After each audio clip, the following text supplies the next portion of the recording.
أعوذ بالله من الشيطان الرجيم بسم الله الرحمن الرحيم أولم يروا إلى الأرض كم أنبتنا فيها من كل زوج كريم إن في ذلك لآية وما كان أكثرهم مؤمنين وَإِنَّ رَبَّكَ لَهُوَ الْعَزِيزُ الرَّحِيمُ صدق اللہ العظیم۔ سورۃ الشعراء 3 آیات آپ کے سامنے پڑھی گئی، آیت نمبر 7، 8 اور 9۔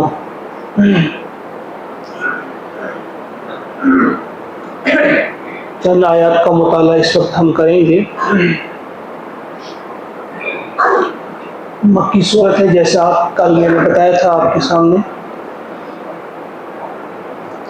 آج ان کے سامنے کچھ آیات، پہلے آیات تقوینیہ کے ذریعے انہیں دعوت دی جاتی ہے کہ ان آیات پہ آپ غور کریں، اس کے بعد کچھ تاریخی آیات پر غور کرنے کی دعوت دی جاتی ہے۔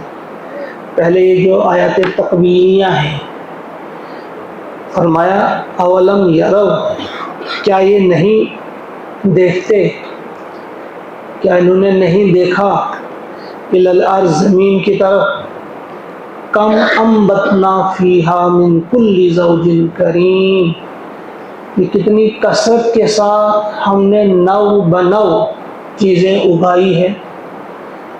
نو بنو یعنی قسم قسم کی نباتات ہم نے اس زمین سے اگائی ہیں، کیا اس کی طرف یہ نہیں دیکھتے؟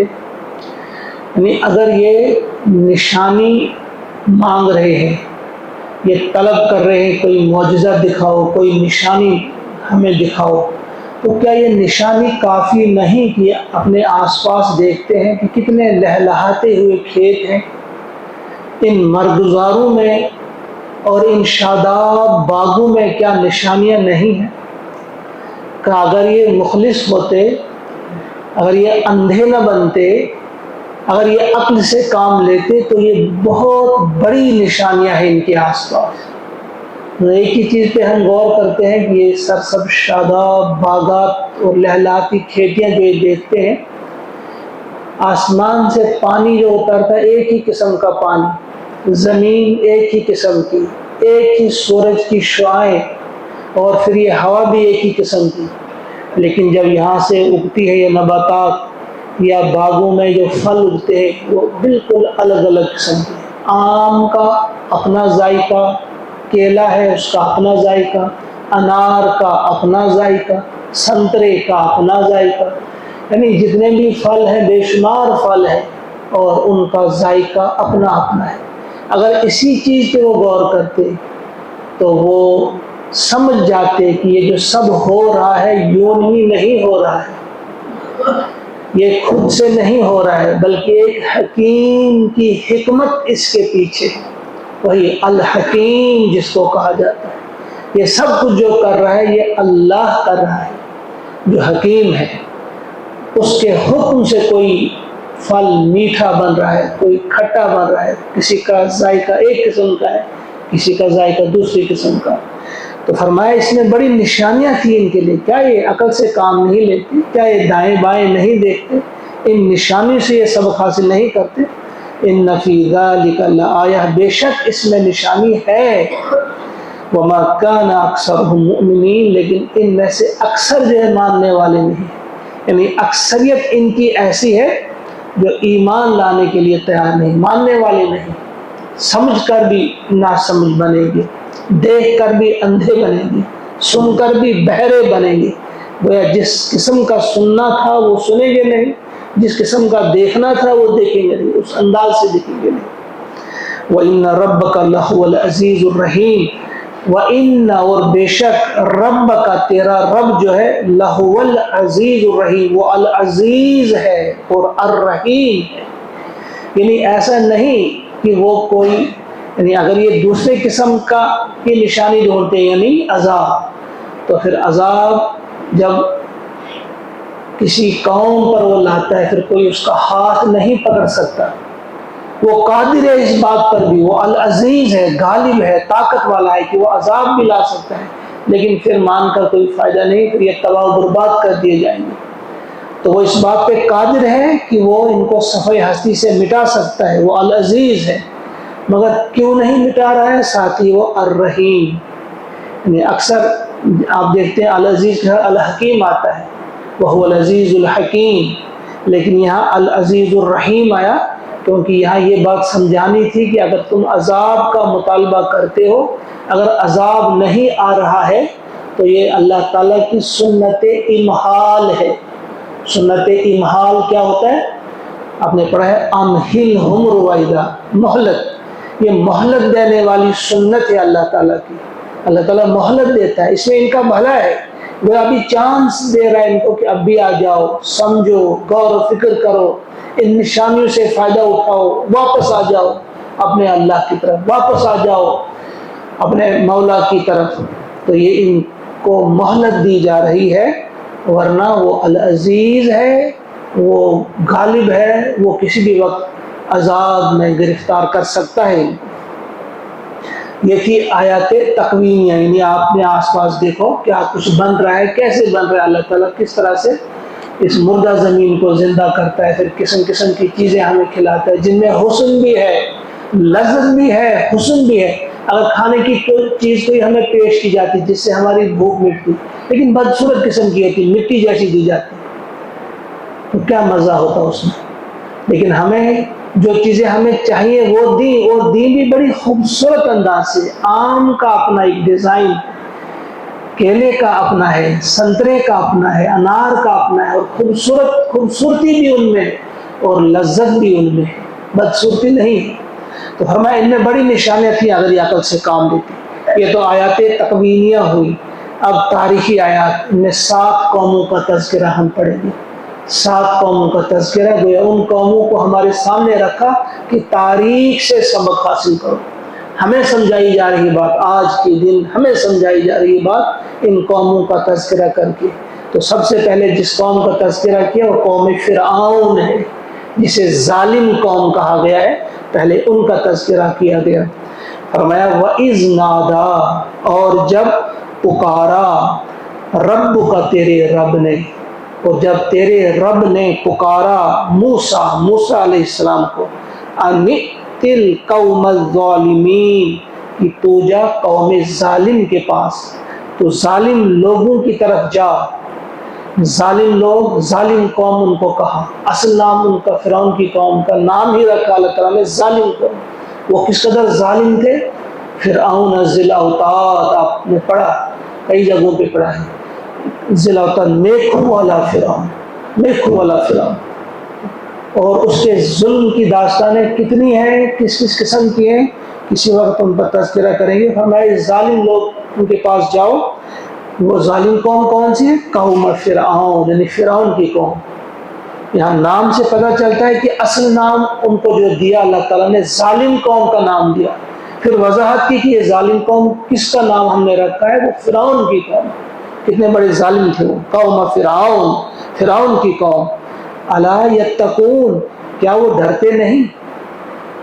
کیا وہ اتنے نڈر ہیں کہ انہیں ہمارے بندوں کے کس کس قسم کا ظلم کرتے تھے؟ سب سے بڑا ظلم تو اس کا یہ تھا کہ وہ اللہ کو چھوڑ کر اوروں کو پوجتے تھے، اور پھر اس سے بھی بڑا ظلم اس کا یہ تھا کہ وہ خود خدا بنا بیٹھا تھا۔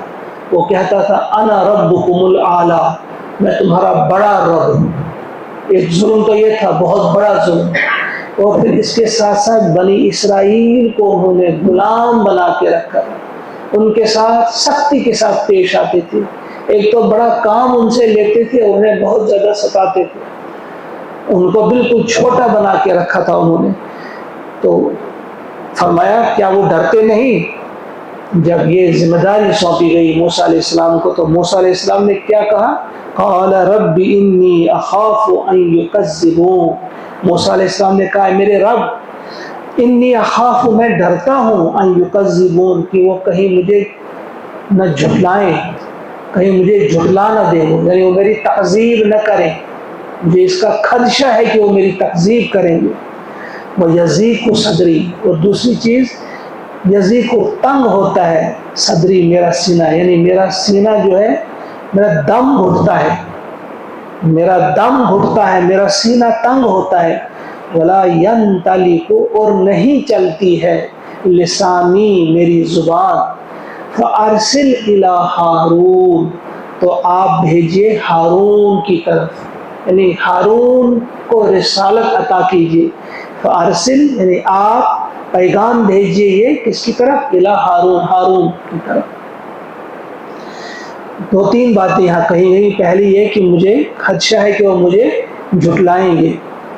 اس میں کئی وجہ ہیں، آگے کچھ وجہ بھی بیان کی جائیں گی کہ وہ کہیں مجھے جھٹلائیں، یا میرا سینہ تنگ ہو رہا ہے اور میری زبان نہیں چلتی. یعنی کس محبت کے ساتھ اور خوف کے ساتھ اللہ تعالیٰ سے عرض کر رہے ہیں کہ ایسی یہ خامی میرے اندر. الفاظ کا استعمال دیکھیے موسیٰ علیہ السلام نے کیا کیا. اس میں ایک سبق ہے ہمارے لیے کہ جب ہم الفاظ استعمال کرتے ہیں نا، ان میں بھی ایک شائستگی ہونی چاہیے، ان میں بھی ایک ادب ہونا چاہیے. کبھی کبھی ہم کہتے ہیں بھائی یہاں قرآن پڑھا ہے، یہاں لاؤ.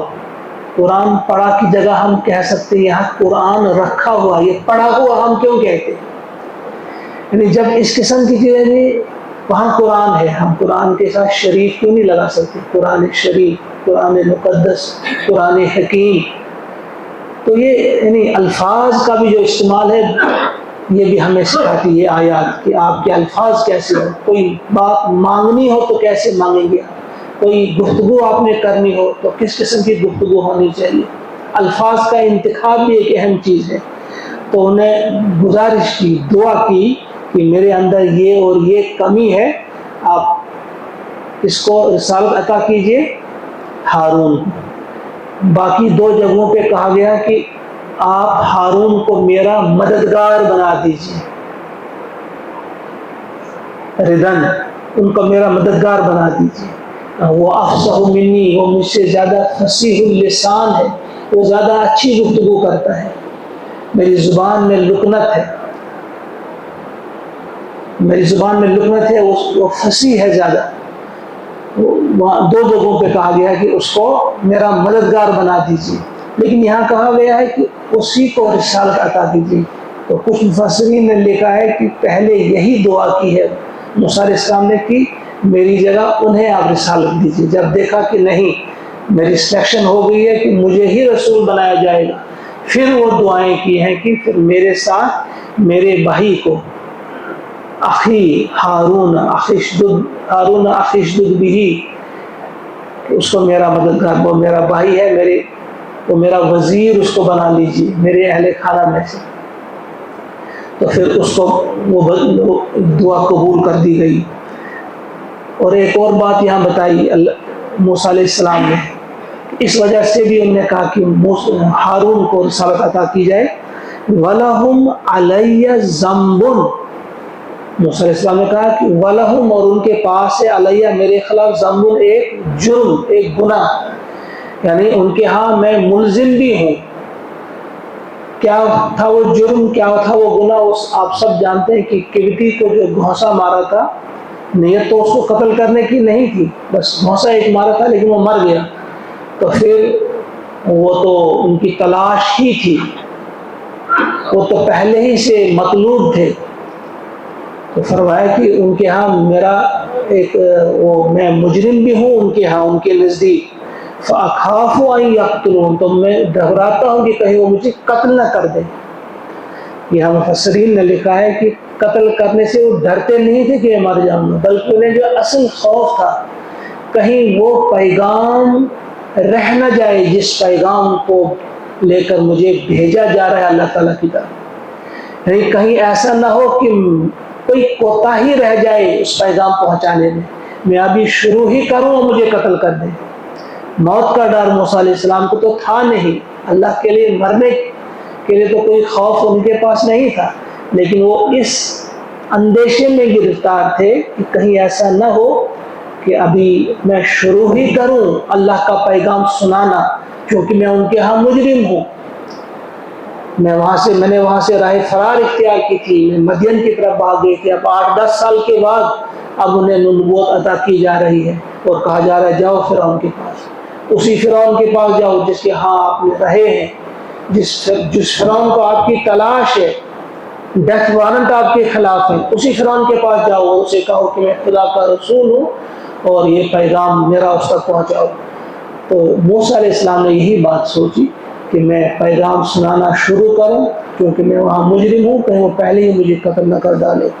اپنی جان کی فکر نہیں تھی، پیغام کی فکر تھی، یہ احساس تھا۔ اللہ تعالیٰ کی طرف سے جب کوئی ذمہ داری آئی جاتی، آج تو ہم لپکتے ہیں، ڈھونڈتے ہیں کہ ہمیں فلاں ذمہ داری دو، فلاں ذمہ داری دو۔ وہ گھبراتے تھے ذمہ داری سے، کہیں اس ذمہ داری کے ادا کرنے میں کوئی کمی نہ رہ جائے، کل اللہ کے ہاں جواب دینا ہے۔ تو اللہ تعالیٰ نے فرمایا قال، اب جواب کیا دیا؟ کلا، ہرگز نہیں، یعنی ہرگز نہیں، یعنی یہ چیزیں جو آپ کی کمی ہے ان کو ہم خود دور کریں گے، یہ رکاوٹ نہیں بنیں گی، اور ہرگز وہ آپ کا قتل بھی نہیں کر پائیں گے۔ یہ کمیاں بھی دور کریں گے جو آپ نے گنائی ہے، اور جو قتل کی آپ بات کرتے ہیں وہ آپ کو قتل نہیں کر پائیں گے۔ کلا، ہرگز نہیں، فاذهبا، جاؤ تم دونوں، ہارون کو میں نے تمہارے ساتھ کر دیا، تم دونوں جاؤ، فاذهبا بآیاتنا، ہماری آیات کے ساتھ، وہ نشانیاں عصا والی اور ید بیضا والی نشانی لے کر جاؤ، انا معکم، نشانیاں بھی تمہارے ساتھ، یہ بھی مضبوط سہارا ہے، مضبوط چیز ہے جو نشانیاں تمہیں دی، چاہے وہ عصا ہے یا ید بیضا ہے، لیکن اس سے بڑی چیز یہ بھی ہے انا معکم، ہم بھی تمہارے ساتھ ہیں، انا معکم مستمعون، اور ہم سنتے ہیں، ہم سنیں گے وہ کیا تم سے کہتے ہیں، آپ کیا کہہ رہے ہیں، وہ کیا کر رہے ہیں، کہہ رہے ہیں، ہم سننے والے ہیں، ہم سنیں گے۔ آیت نمبر 15 تک یہ مکمل ہو گیا، انشاءاللہ یہاں سے آگے کل کریں گے۔ اللہ سے دعا ہے کہ وہ ہمیں توفیق عطا فرمائے۔ ان آیات میں جو سبق چھپا ہوا ہے ہمارے لیے، جس قسم کے حالات تھے، موسیٰ کا ہی پہلے تذکرہ کیوں کیا گیا؟ نبی عربی صلی اللہ علیہ وسلم کو یہ بات سمجھانے کے لیے اور قوم کو یہ بات سمجھانے کے لیے کہ جب ہم موسیٰ کو بھیج رہے تھے، اس سے شدید تر حالات تھے، فرعون ان سے بڑا ظالم تھا، یہ جو قریش، مکہ کے قریش، یہ کیا ظلم، وہ تو بہت بڑا بادشاہ تھا، اس کے پاس طاقت تھی، اور پھر موسیٰ کی حالت کیا تھی وہاں؟ وہ ایک غلام قوم سے تعلق رکھنے والا فرد تھا، اسی کے گھر میں پلا تھا۔ یہاں آپ غلام تو نہیں، یہاں آپ کا جو خاندان ہے وہ بہت معزز خاندان ہے، قریش سے آپ تعلق رکھتے ہیں، یہاں وہ ڈفرینس بھی نہیں ہے، پھر طاقت میں بھی کوئی موازنہ نہیں، فرعون کے پاس بڑی طاقت تھی، قریش کے پاس اتنی طاقت بھی نہیں ہے۔ گویا ان کو بتایا جا رہا ہے، قوم کو بتایا جا رہا ہے تم اس کا کیا بگاڑ سکتے ہو، ہم نے موسیٰ کی مدد کی اس ظالم قوم کے خلاف، جو بدترین ظالم قوم تھی، ان کے خلاف، تو کیا محمد عربی علیہ السلام کی مدد پر ہم قادر نہیں ہیں؟ تو یہ ایک پیغام تھا اس میں، اور اس وقت اس سے ہمارے لیے اس میں کیا ہے کہ اس وقت بھی ہم کوئی کتنا ہی ظلم کرنے والا ہو، لیکن اللہ تو ہمارے ساتھ بھی ہے، جس طرح موسیٰ سے کہا انا معکم مستمعون، ہمارے ساتھ بھی، اگر ہم اللہ کا یہ پیغام لوگوں تک پہنچائیں گے تو اللہ ہمارے ساتھ بھی ہے، صرف غرض یہ ہے کہ یہ ہمارا کام ہے، ہمیں یہ کام کرنا ہوگا، اگر نہیں کریں گے تو ہم مجرم ہیں، ہم کو اللہ تعالیٰ نے سلیکٹ کیا ہے، یہ ہماری ذمہ داری ہے۔ جس وقت ہم ایمان لے آتے ہیں، کلمہ پڑھتے ہیں، گویا ہم اقرار کرتے ہیں، اللہ تعالیٰ سے کہتے ہیں کہ ہاں ہم آپ کی بات مانیں گے، ہم نے آپ کے سامنے سر تسلیم خم کیا ہے۔ اللہ سے دعا ہے کہ یہ نازک ذمہ داری جو ہمارے کاندھوں پہ ہے، اس ذمہ داری کو نبھانے کی اللہ تعالیٰ ہمیں طاقت دے، صلاحیت دے، قوت دے، اور وہ شعور عطا کرے، وہ طریقہ بھی دکھا دے ساتھ ساتھ، اس انداز سے ہم یہ پیش کریں۔ اللہم اجعل القرآن ربیع قلوبنا ونور ابصارنا وشفاء صدورنا وذهاب همومنا وغمومنا ربنا تقبل منا انك انت السميع العليم آمین ثم آمین۔ السلام علیکم۔